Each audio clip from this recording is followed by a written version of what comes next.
Hello and welcome to the Business Standard Morning Show. I'm Nazia Iqbal and here's a look at the stories for the day.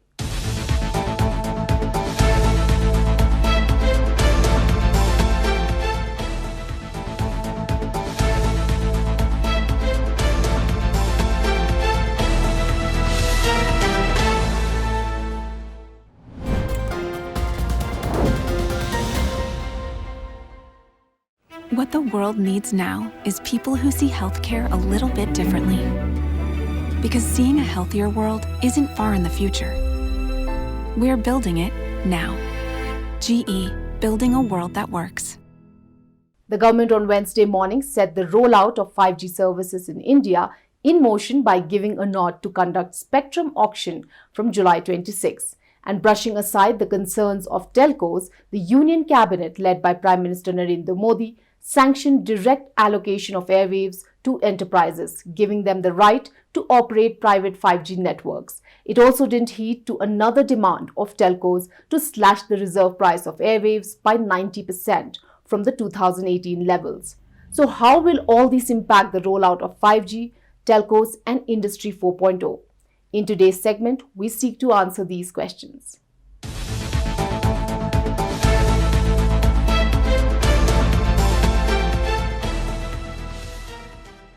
India came one step closer to rolling out 5G services on Wednesday as the government announced the schedule for the auction of spectrum. The Digital Communications Commission had approved the 5G spectrum auction according to Telecom Regulatory Authority of India's recommendations on May 17th this year. Subsequently, the proposal was sent to the Union Cabinet. In its meeting on Tuesday, the Cabinet approved the Department of Telecom's proposal for the auction of 72 GHz of spectrum for a 20-year period. And to the shock of telecom operators, it has allowed the development and setting up of private captive networks with the aim of ushering in a wave of innovations in Industry 4.0 applications. It is said that 5G speed will be 10 times faster than its predecessor. The Department of Telecom has notified that the auction of 5G airwaves will begin on 26 July. The government said that the payments for spectrum can be made in 20 equal annual installments, which will be paid in advance at the beginning of each year.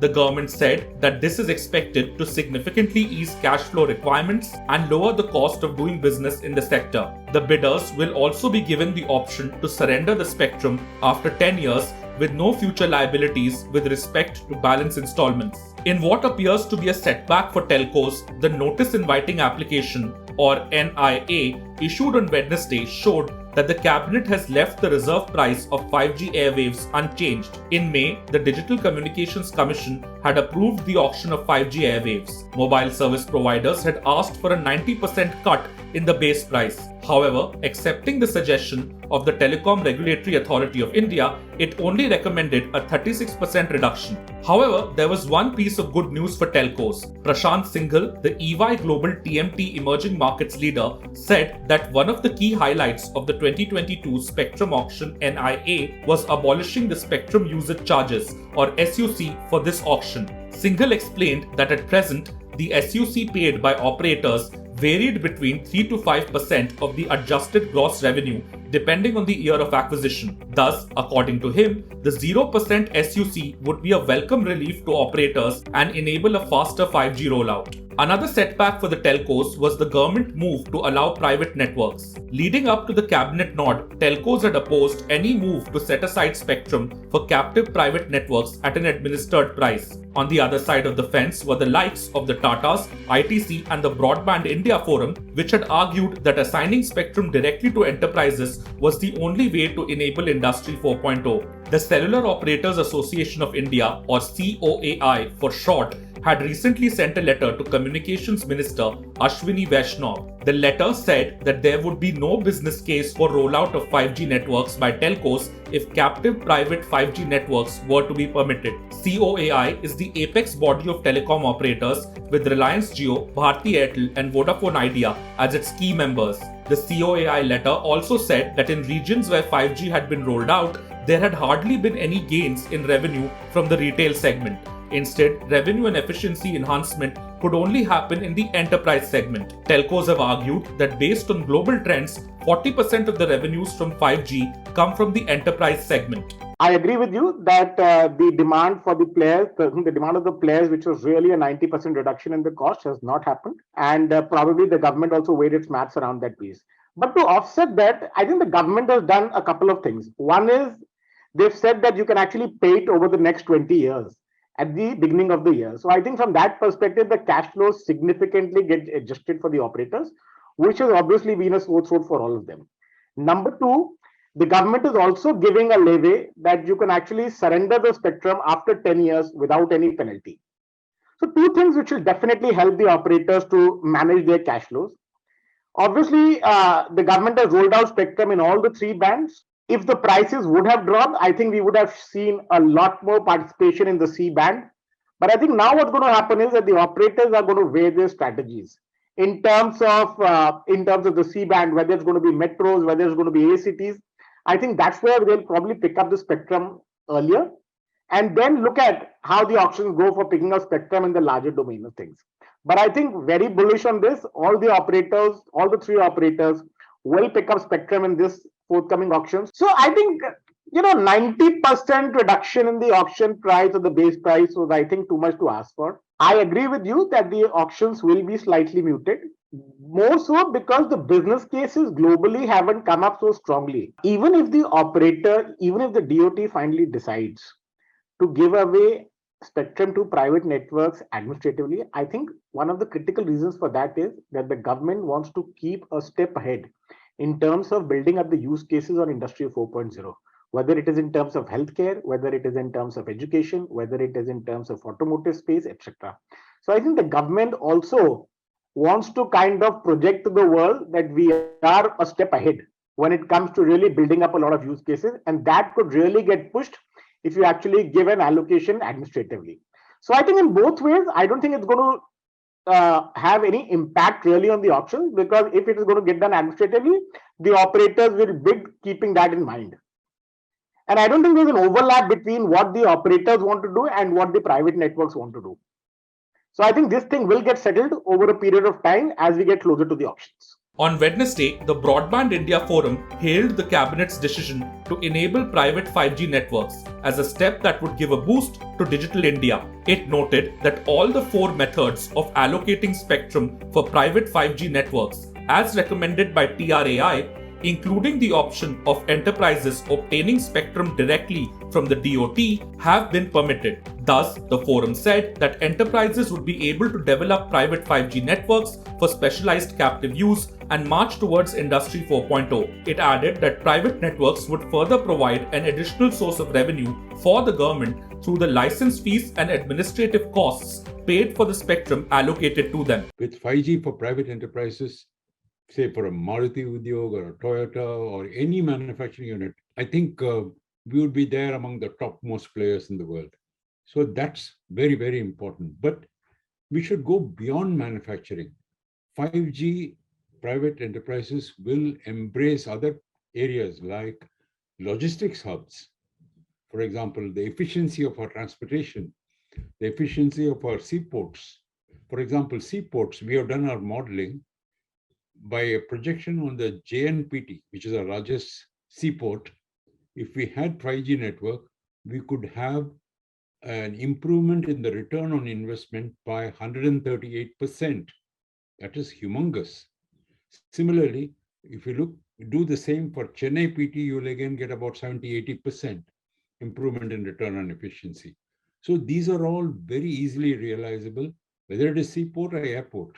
For example, apply 5G network in a Bombay airport or a Delhi airport would be giving tremendous advantages, and you will probably attract all regional traffic to come to these hubs instead of other hubs.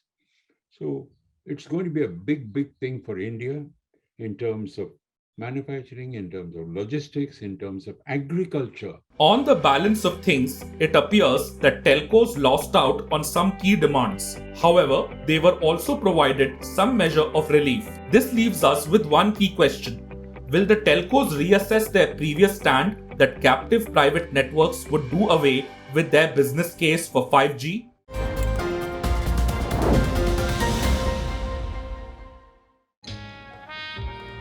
सब अच्छी दिख रही हैं यार, कौन सी खरीदूं? ये तो वही बात हुई, 4000 शेयर्स लिस्टेड है, कौन सा लूं? वो तो सबसे आसान है। तुझे 5 पैसा नहीं पता? अब तो सबको पता है। 5 पैसा पर है 4000 स्टॉक्स की रिसर्च, टेक्निकल टूल्स और इन्वेस्टमेंट आइडियाज। डाउनलोड 5 पैसा नाउ। अब तो सबको पता है, investing made easy and rewarding with 5 paisa. Investments in securities market are subject to market risks. Read all the related documents carefully before investing.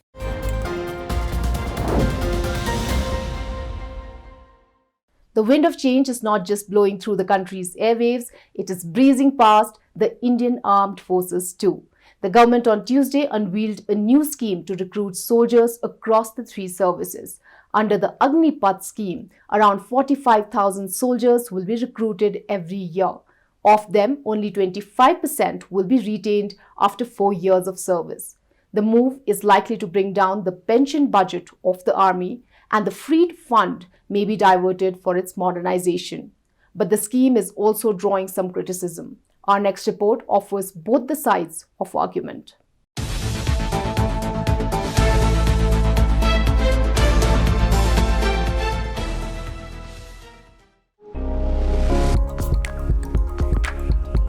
Putting yet another status quo to rest, the government announced a big structural reform in the armed forces this week. The consequences of this shake-up will take a few years to manifest, but the radical move has taken even defense experts off the guard.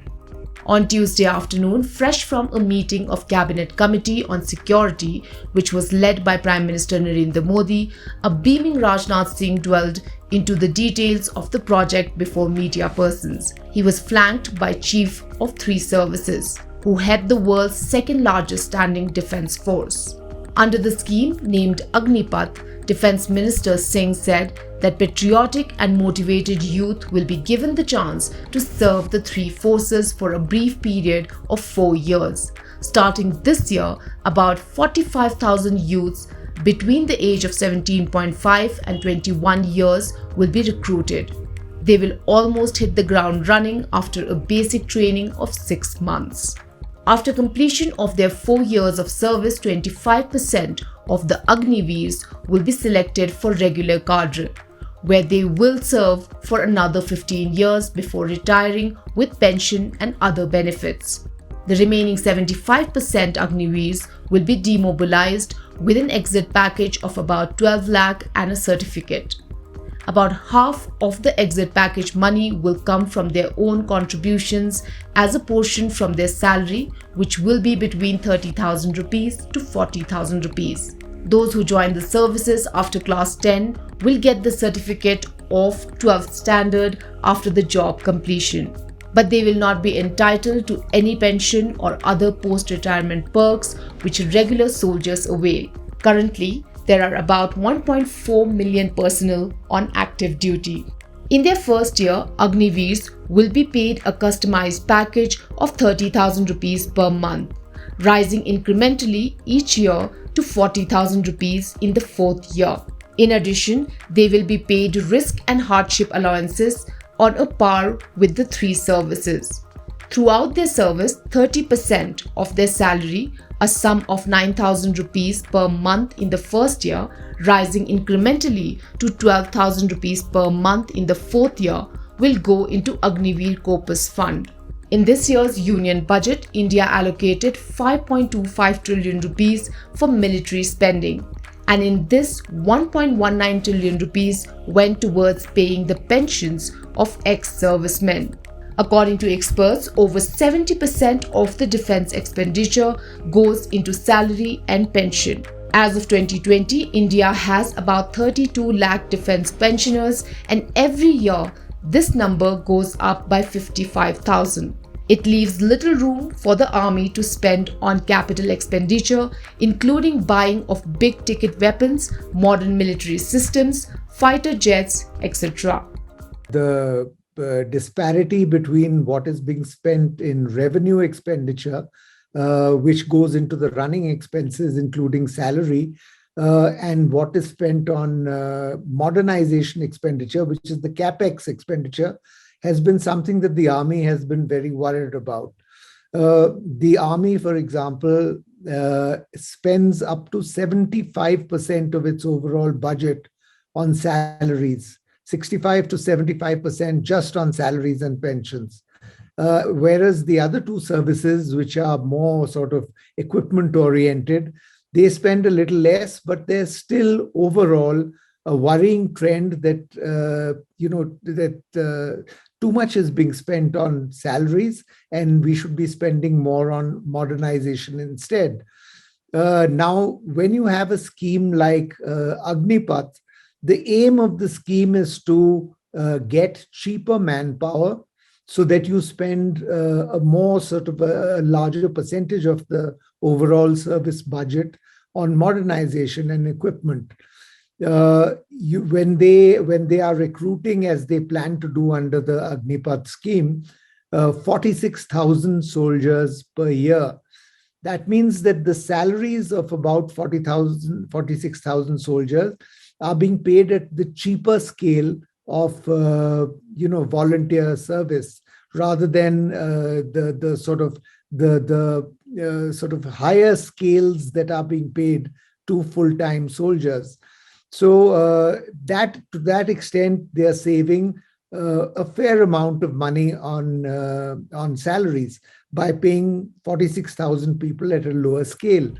In 2015, the government gave the nod to implement one rank, one pension scheme. It ensured equal pension to military personnel retiring from the same rank with the same years of service, irrespective of the date of their retirement.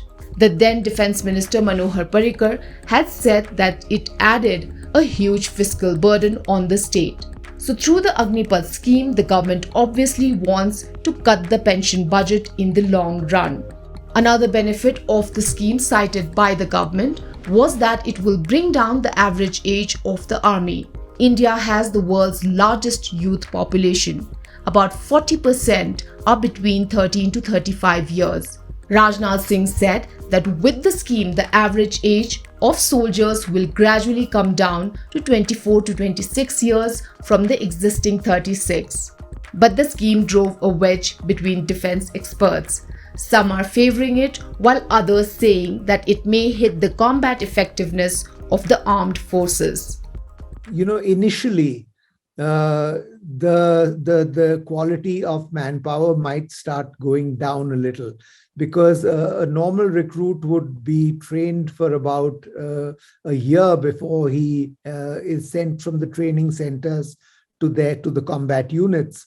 And these people, the Agnipath volunteers, would be trained for, I'm assuming here, at least 6 months.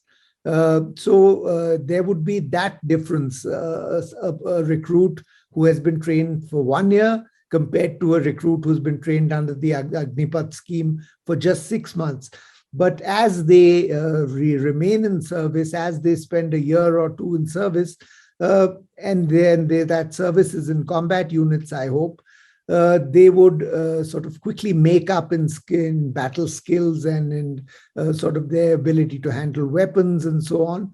So that quality gap would hopefully be overcome. Meanwhile, according to some reports, there was a sense of gloom among army aspirants across the North Indian towns. Most of them asked what they would do after 4 years of service. In rural belts of UP, Haryana, Punjab, Bihar, etc., an army job is tied to honor. Job security and pension after retirement offered youth some solace, even as job avenues in other sectors are coming down. Several ex-army men were also critical. They said that bonding was the core of any combat, and it is built over the years. The Agniveer cadets may be treated as guests or worst, tourists. They also said that comparison with other countries was not right. Some nations have short tours of duty because there is a shortage of recruits there, while in others there is voluntary enlistment. So only time will tell if the government scheme is able to turn the Indian Army into a more professional and better equipped force.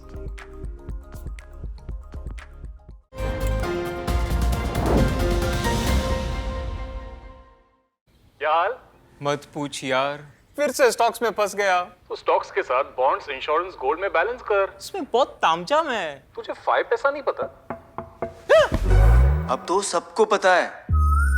5 पैसा है all in one account. Download 5 पैसा now. अब तो सबको पता है। Investing made easy and rewarding with 5 paisa. Investments in securities market are subject to market risks. Read all the related documents carefully before investing.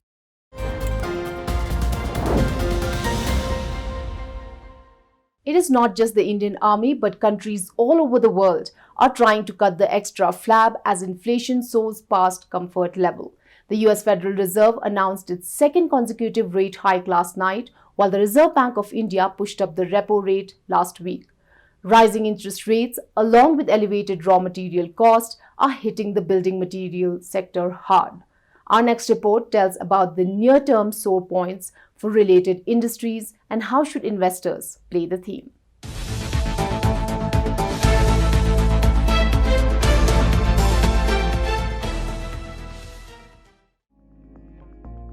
Equity markets are expected to remain choppy on Thursday as investors digest a second consecutive interest rate hike by the US Federal Reserve. Back home in India, the Reserve Bank of India had increased the repo rate last week. However, rising interest rates along with elevated raw material cost pose a challenge to the building materials sector, which includes ceramics, paints, pipes, cement and steel. Related companies felt the pain of mounting input costs in the fourth quarter of FY22, and analysts expect subdued demand in the coming months due to higher raw material prices and rising borrowing costs. The building materials space has been facing multiple headwinds recently in terms of rising interest costs, inflationary pressures, price hikes, etc. The building materials space has seen margin pressures due to rise in energy costs, freight cost, and rise in key raw material inputs during quarter 4 of FY22. Although the demand environment remained healthy, led by government-led infrastructure spending and urban housing, while there was a slackness seen in demand from Tier 3 cities and below and rural segments. We expect margin pressures to continue in H1 of FY23 as energy costs remain elevated and there is a usage of high-cost raw material inventory. The building materials space overall should see an improvement in margins in H2 of FY23 as energy costs and raw material inputs prices recede. Analysts have downgraded related sectors and lowered earnings estimates to factor in near-term challenges. Nirmal Bang, for instance, has cut its FY23 and FY24 EBITDA estimates for the cement sector due to aggressive capacity expansion plans by multiple players, a prolonged cost inflation environment, lack of pricing power given an elevated competition and declining demand drivers. Meanwhile, ICICI Securities is cautious on the paints sector due to similar reasons. As regards steel and ceramics sectors, Anil Rego of Right Horizons PMS believes near-term paint cloud sector outlook. Coking coal prices impacting the industry drastically and the production costs are impacted, affecting steel companies' margins. Steel companies are expected to be under pressure on account of hike in export duty by the government, which has led to broad derating in steel outlook. In the short term, the outlook is weak. On the ceramic sector, margins will be under pressure for ceramic companies on account of soaring gas prices levels. However, going forward, the industry is expected to present healthy demand revival. That said, analysts don't see any significant impact on real estate demand or construction activity in the long term. The other trend that we're seeing is that the higher interest rates can lead to postponement of the decision, but not for the primary house, more in terms of second house or vacation properties, things like that. Commercial construction again may not be impacted because they respond more to the demand for jobs and other commercial activity in those respective areas. Many investors do look at real estate investments as a safe haven, and that will keep the demand buoyant for some more time. There has been a recovery in this sector, over the last few quarters, and we feel that the global factors may not necessarily dampen this to a large extent. Analysts suggest investors avoid taking fresh positions in related counters for the time being. However, a robust long-term view, given strong real estate sector bookings, the government's focus on infrastructure creation, easing commodity prices from the second half of FY23, and lower valuations make them attractive from a 2 to 3 year perspective.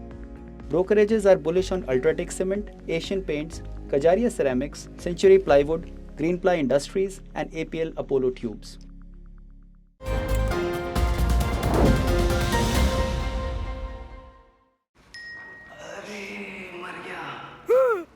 तुम इतना डर गए?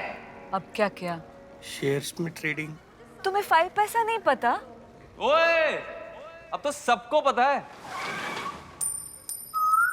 5 पैसा पर मिलते हैं research tools, portfolio analytics और investment ideas भी।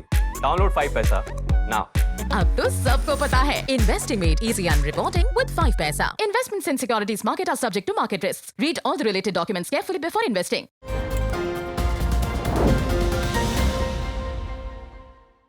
Away from the upmarket stock exchanges, where negative sentiments are weighing heavy, a sense of positivity is returning in lanes of towns dotted with small enterprises. According to a recent survey, loan demand from micro, small and medium enterprises was back to 90% of pre-pandemic levels in non-metro cities by March 2022. But how do one register to set up an MSME? For this, the government had launched an online scheme called Udyam. Let us know more about it.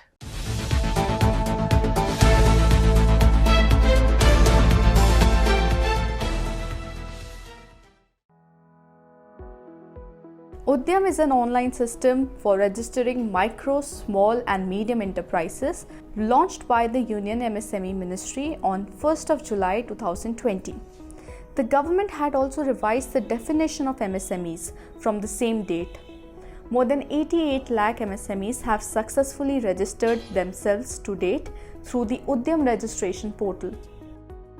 Any person can avail a free Udyam registration for their enterprise through a fully digital and paperless process based on a self-declaration. Udyam registration is a prerequisite for availing the benefits of schemes or programs of the Ministry of Micro, Small and Medium Enterprises such as Credit Guarantee Scheme, Public Procurement Policy, Additional Edge in Government Tenders and Protection Against Delayed Payments, etc. An e-certificate called the Udyam Registration Certificate is issued online on completion of the registration process. This certificate has a dynamic QR code through which the web page of the registration portal and details about the enterprise can be accessed. Aadhaar, PAN and GST numbers are required for registration. The Udyam portal is seamlessly integrated with income tax and GST identification systems along with the government e-marketplace. The details on investment and turnover are taken automatically from government databases. The Aadhaar number shall be of the proprietor in the case of a proprietorship firm, of the managing partner in the case of a partnership firm, and of a Karta in the case of a Hindu undivided family.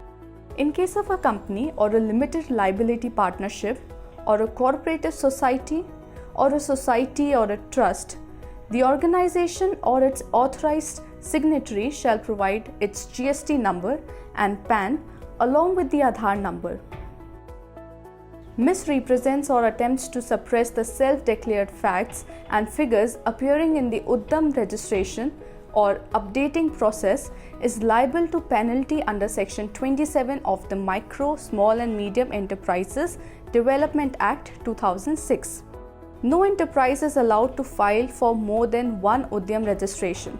However, any number of activities including manufacturing or service or both may be specified or added in one registration. The registration is permanent and acts as the basic identification number for an enterprise, and there will be no need for renewal of registration. MSMEs also become eligible for priority sector lending from banks. All the bank loans to MSMEs conforming to the RBI guidelines qualify for classification under priority sector lending.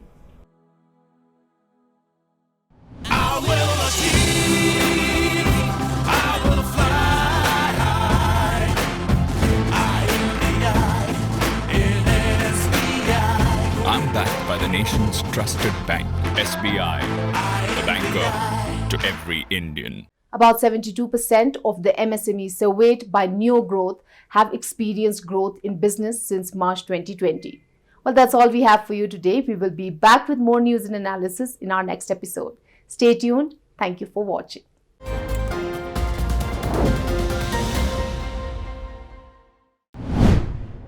If you like this video, share it and subscribe to Business Standard. For more news, views and insights, log on to www.business-standard.com. Do also follow us on YouTube, Twitter, Facebook, Instagram, Telegram and LinkedIn.